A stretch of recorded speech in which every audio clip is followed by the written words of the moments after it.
আমি চলে গেছিলাম বসাকপাড়া দুপুরবেলা স্বাদের অনুষ্ঠানে কাজ করতে।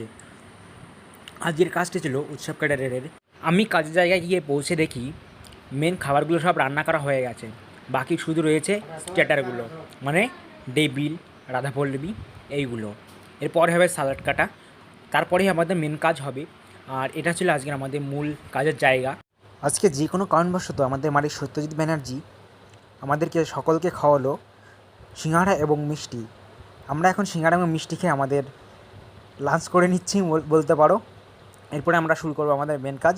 তার আগে আমাদের যে খাবারের মেনু ছিল আজকে, সেটা তোমরা একটু দেখে নাও। আজকে ছিল ডেবিল, চানা মশলা, রাধাবল্লবী, সাদা ভাত, দুরকম মাছ ছিল, পাবদা মাছ এবং কাতলা মাছ, চাটনি, পাঁপড়, দই মিষ্টি। মাঝখানে কাজের প্রচণ্ড চাপ হয়, পরে আর ভিডিও করতে পারিনি। অবশেষে আমরা আমার খাবার নিয়ে বসে পড়ি। আমরা এখন খাবার খেয়ে বাড়ি যাই। এরকম আরও মজার ভিডিও দেখতে তোমরা আমার পেজটিকে ফলো রাখো এবং আমার পাশে থেকো। টাটা বন্ধুরা, সকলে ভালো থাকবেন, ধন্যবাদ।